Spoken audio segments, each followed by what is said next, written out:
Voilà, la 5O, on va en parler aujourd'hui. Aussi, on va parler des troupes ougandaises en République démocratique du Congo avec M. Blanchard de la Mouka.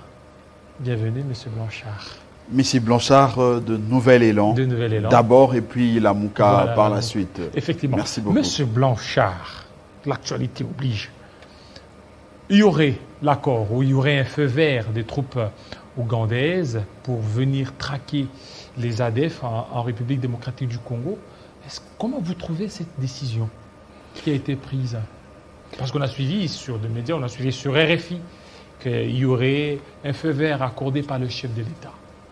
Bien, d'abord, merci de l'opportunité que vous nous accordez de partager notre lecture avec les nombreux téléspectateurs qui nous suivent en ces moments. D'entrée de jeu, je suis tenté de commencer par ce que j'ai entendu de Yoweri Museveni, parce que Museveni dit que lorsque on est fragile, on permet à ce que les troupes étrangères entrent dans votre pays pour trouver des solutions à la sécurité ou la sécurisation de vos frontières. C'est comme si vous souffrez de ce qu'il a appelé le sida politique. Donc, notre pays, en tant qu'un État souverain, c'est absurde, c'est anormal de comprendre que les pays tels que l'Ouganda, le Rwanda, les pays qui sont reconnus mondialement, il y a des rapports des experts des Nations Unies, il y a même un arrêt de la Cour internationale de justice qui condamne l'Ouganda à nous payer 10 milliards de dollars pour avoir... Ça s'est jamais fait. Ça s'est jamais fait. Pourquoi? Parce qu'il y a aujourd'hui le régime actuel de M. Tshilombo qui n'a pas voulu. Parce qu'après plusieurs années de tergiversation, ils ont finalement eu la pression pour pouvoir payer cette somme. Mais c'est M. Tshilombo qui leur avait demandé de reporter cela sine die pour ne pas permettre au peuple congolais, bien évidemment, M. Tshilombo, il a demandé à l'Ouganda de payer en tout cas ces dommages d'intérêt à une date, en tout cas ultérieure, lorsqu'il voudrait. Voilà, c'est toute la question que nous nous posons. Mais lorsque aujourd'hui nous constatons que là où l'Ouganda a tenté pendant plus d'une décennie de s'installer en République démocratique du Congo, d'entrer dans le sol congolais, ils n'ont pas pu. Mais aujourd'hui, c'est M. Tshilombo qui donne l'accès à ces troupes officiellement d'entrer sur le sol congolais. Ça, nous disons que c'est très grave. Et ce qui est encore d'autant plus, en tout cas, je dirais, insultant pour le peuple congolais, c'est là où la Constitution dit que lorsque vous voulez passer un tel accord entre un pays étranger où vous voulez permettre à ce que ces troupes entrent dans le territoire congolais, sur le sol congolais, il faudrait recueillir l'avis du Parlement pour essayer de voir le contour de cet accord. Mais nous constatons que messieurs s'est permis de décider tout bonnement sans tenir compte de ce que le peuple a décidé dans la loi fondamentale. Il s'est en passé pour donner l'accord à Museveni. Je ne sais pas moi, peut-être... C'est sans l'accord du Parlement. Le Parlement bien évidemment. Et là, moi, je profite... Le Parlement n'a pas été saisi. Le Parlement n'a pas été saisi officiellement. On a entendu un député dire que non, ils sont informés, tout ça. Mais par quel mécanisme? Ce n'est pas parce que vous êtes amis du responsable. Mais parmi les recommandations de la Commission Défense et Sécurité, ils ont demandé, donc il y a plusieurs recommandations pour mettre fin à l'insécurité dans l'Est. Ils ont demandé à ce qu'il y ait aussi l'appui de certains États comme l'Ouganda, le Rwanda. Ça fait partie des recommandations de la Commission de sécurité et défense. Mais moi, je pense qu'il faudrait bien réfléchir, il faudrait bien analyser cette question. Lorsqu'il parle de l'appui, en quels termes? Je peux, à mon niveau, comprendre que lorsqu'il parle d'appui, c'est de mettre ces États en branle, en mouvement, de manière à faire à ce que les forces négatives qui proviennent de leurs États ne descendent pas, n'entrent pas jusque sur le sol congolais. Mais lorsqu'on parle d'appui en termes de faire passer les troupes étrangères, ici, puisque nous parlons de l'Ouganda en l'occurrence, qu'ils entrent dans le territoire, dans le sol congolais, alors qu'ils ne en tout cas, ils ne peuvent pas Mais entrer sous prétexte c'est coalisé négatives. contre les forces négatives, telles que vous le dites. Où est le mal en ça? Mais là, c'est un aveu d'impuissance, c'est un aveu de crise ou ce que l'on peut considérer de crise de souveraineté, crise même de légitimité, parce que lorsque un État est souverain, cet État a des attributs. Et parmi ces attributs, nous avons le côté défense et sécurité. Nous ne pouvons pas, lorsque nous avons une armée nationale, une armée républicaine redoutable, nous ne pouvons pas aller recourir à une armée étrangère pour mettre un terme à l'insécurité dans la partie est de notre pays. Parce que c'est troupes qui vont entrer, cette armée étrangère qui va entrer ne viendra pas travailler pour l'intérêt de la République démocratique du Congo et ses filles et fils.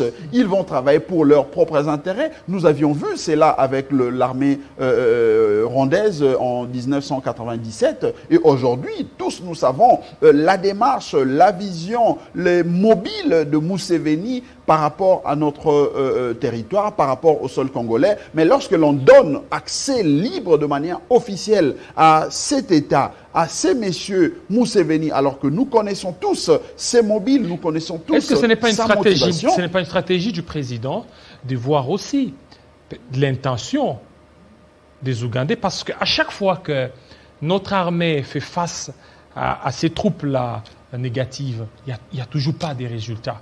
Alors, il veut aussi que les Ougandais puissent entrer et puis voir quelle est leur intention réellement. Non, mais moi je pense que l'intention de l'Ouganda, nous ne pouvons pas aller chercher dans, je ne sais pas moi, non. Nous devons clairement comprendre que l'Ouganda, le Rwanda notamment, sont des pays agresseurs de la République démocratique du Congo. Ça, ce n'est pas moi, Blanchard Mongomba, qui l'ai dit. Il y a des rapports, comme je l'ai dit, qui l'attestent et qui l'approuvent de manière très claire. Mais maintenant, nous, en tant que pays, en tant qu'État souverain, ce que nous devons faire, c'est plutôt de nous poser la question, ce que vous venez de dire. Pourquoi est-ce que notre armée n'arrive pas à finir définitivement avec ces forces négatives? C'est aussi un aveu d'échec de l'état des sièges. Ben, bien évidemment, parce que lorsque vous êtes pendant l'état de siège, les frontières sont censées être fermées, on ne permet pas l'accès aux troupes étrangères, on ne permet pas, mais on va faire un aveu d'impuissance, non seulement de l'État en tant qu'entité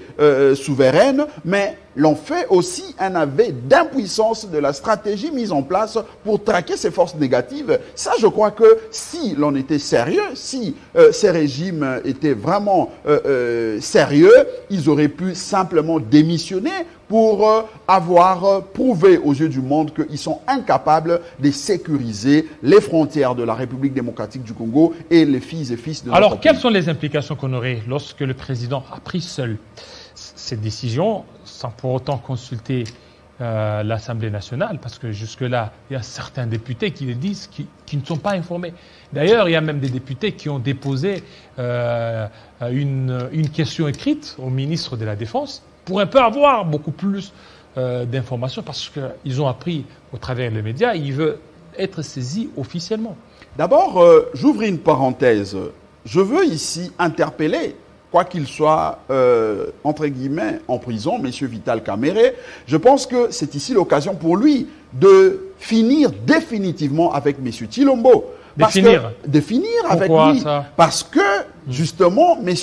Vital Kamerhe, ça, je salue, parce qu'à l'époque, il a dû dénoncer l'attitude de M. Kabila lorsqu'il avait déclaré qu'il fallait accepter l'entrée des troupes rwandaises en République démocratique du Congo. Monsieur Vital Kamerhe, lorsqu'on lui pose la question sur Okapi, il dit qu'il n'était pas informé et il ne permet pas en tant que Parlement. Et c'est ce qui avait causé justement ce qui était à la base du divorce entre messieurs Vital Kamerhe et monsieur Kabila. Je crois qu'aujourd'hui, pour avoir fait la même chose que Kabila, M. Kamerhe doit dénoncer publiquement M. Tshilombo et rompre avec lui. Parce que là, il est encore... Définitivement. Parce que c'est ce qui lui a mené justement à rompre politiquement avec M. Kabila. Et je crois qu'ici, C'est une occasion pour M. Kamere, non seulement qu'il est arrêté injustement par M. Chilombo par rapport à tout ce qui s'est passé, je ne veux pas revenir, je ne fais pas non plus son avocat, mais je vois la cause, je vois ce qui a amené M. Kamere à quitter M. Kabila. C'est la même chose aujourd'hui que M. Chilombo, qui est son compagnon, entre guillemets, de lutte par rapport à Nairobi, vient de faire. Donc, M. Kamere doit dénoncer et quitter définitivement M. Chilombo. S'il ne le fait pas, je crois que le peuple sera témoin et va tirer toutes les conséquences. Mais maintenant, par rapport à l'Assemblée nationale, je crois que nos amis qui sont là, quoique pour la plupart illégitimes et nommés, ils doivent... Illégitimes. Pour la plupart, parce que nous savons que... Même Mouzito aussi, il est illégitime aussi. Je parle de la plupart. Monsieur Mouzito, vous savez, il est parmi les 5 maires élus. Il a été élu, en tout cas, en bonne et due forme, par le peuple, par sa base de Kikwit. Mais la plupart, parmi les 500 députés qui sont là, plus de 450 ont été nommés. Et je pense que ici, nos compatriotes qui sont au niveau de l'Assemblée nationale doivent prendre les choses au sérieux et demander à, justement, messieurs, d'abord ces ministres-là, ils doivent répondre, et je sais qu'il n'aura pas de réponse claire et nette à donner. Et pourvu que ça soit aussi inscrit, parce qu'il peut déposer, mais voilà, c'est là où nous nous disons que ces députés-là doivent prendre leurs responsabilités. Ils doivent savoir. Aujourd'hui, même le président de l'Assemblée nationale peut prendre une décision comme ce qu'a fait Vital Kamerhe. Non, mais lui ne pourra pas. Il ne pourra pas parce que c'est un propagandiste. Il est là. Ben oui, le propagandiste de M. Chilombo. Il est là pour applaudir, il est là pour le Djalelo, il n'est pas là. Donc pour lui, il peut même dire oui. Ben oui, lui va acclamer. Et vous avez votre micro, vous pouvez aller tendre votre micro, il va vous donner des explications à dormir debout. Pourtant, il y a en tout cas violation de texte, violation de la Constitution. Et ici, moi j'interpelle plutôt les députés parce que je sais que M. Mbosso, comme toujours, il va faire ce qu'il a toujours fait, c'est-à-dire chercher à défendre M. Chilombo. Mais les députés, s'ils veulent revenir encore, en tout cas à un mandat, ils veulent avoir la confiance de notre peuple, ils doivent tirer les choses au clair et prendre leurs responsabilités, faire en sorte que les troupes ougandaises n'entrent pas en République démocratique du Congo, mais surtout sanctionner cet acte qui viole la Constitution, qui peut, à la limite, être considéré comme infraction de haute trahison. On ne peut pas accepter... Est-ce que le scénario des 98 ne risque pas de se répéter? Ou, c'est-à-dire au niveau des Kisangani, il y a eu des troupes ougandaises et rwandaises qui sont battues sur notre sol.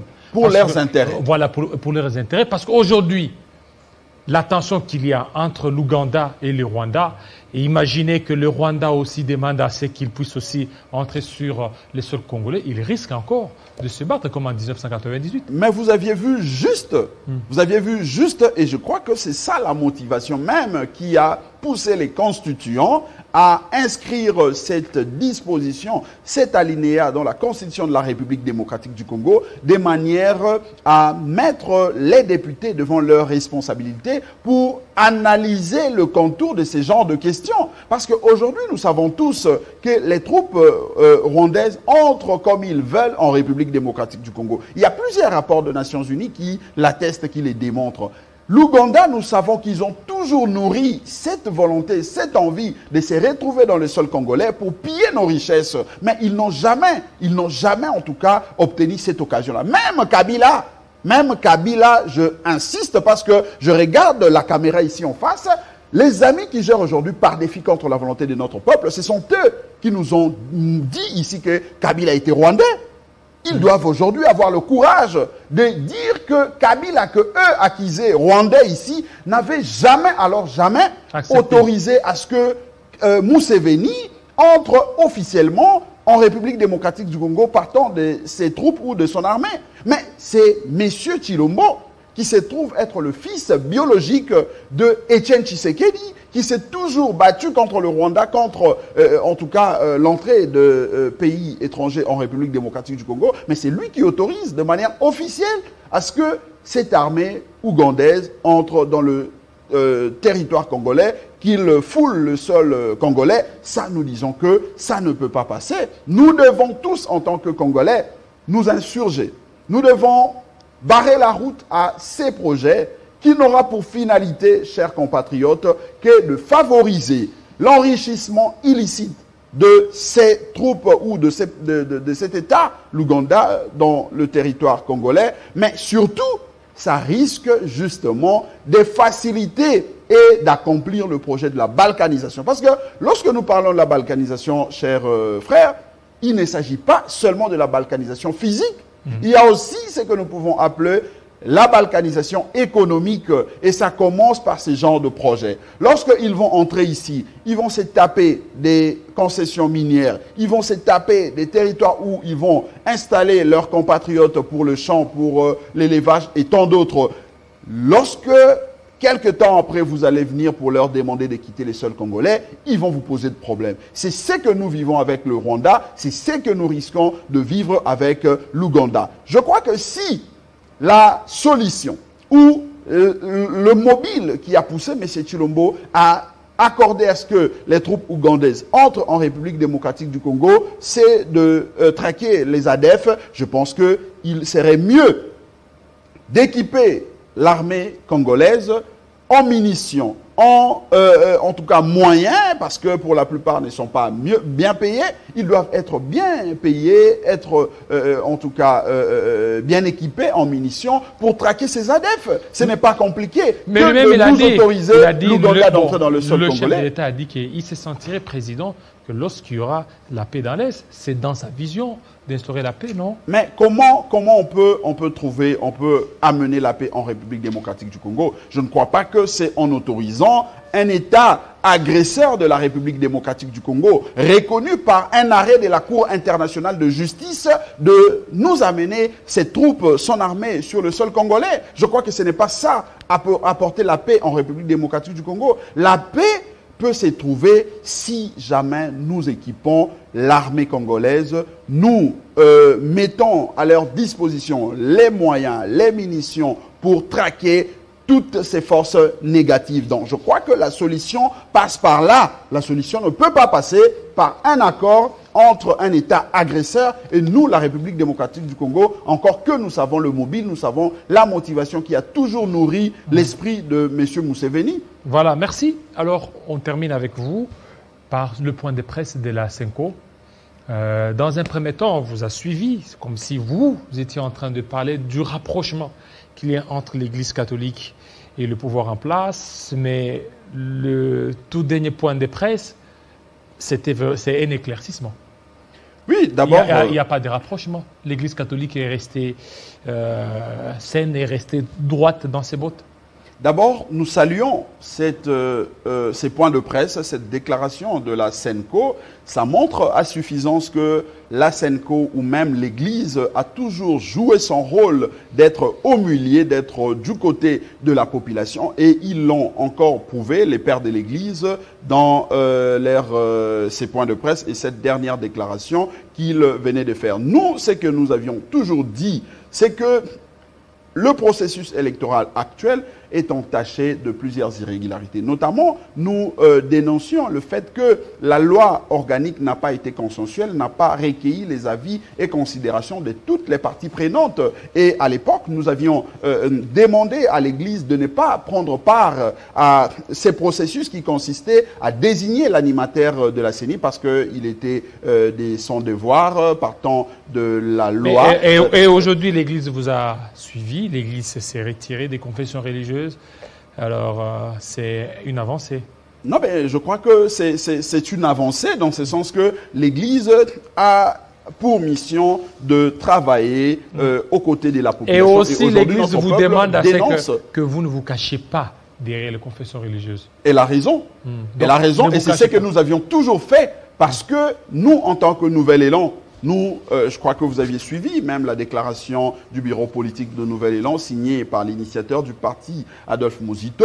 Nous disions la même chose, que nous devons nous retrouver aujourd'hui dans le cadre de forces sociales et politiques pour avoir un cahier des charges clair. Parce que nous ne voulons pas justement donner l'impression que nous étions là pour se cacher derrière l'église, parce que nous, en tant que Lamouka, nous avions l'avantage de dénoncer ou de revendiquer la dépolitisation de la CENI depuis. Nous avions mené des actions, nous avions présenté même nos propositions de loi organique et autres pour montrer le chemin que nous voulions de cette CENI dépolitisée. Aujourd'hui, nous sentons qu'il y a de forces sociales qui ont rejoint cette dynamique dans le cadre de forces sociales et politiques initiées par les laïcs catholiques et protestants. Nous sommes d'accord, mais nous disons que nous devons avoir un cahier de charges commun, lequel cahier de charges permettra à ce que nous puissions avoir dans la même direction, une même vision pour combattre dans le sens de dépolitiser la Commission électorale nationale indépendante. Merci beaucoup, M. Blanchard Mungoma.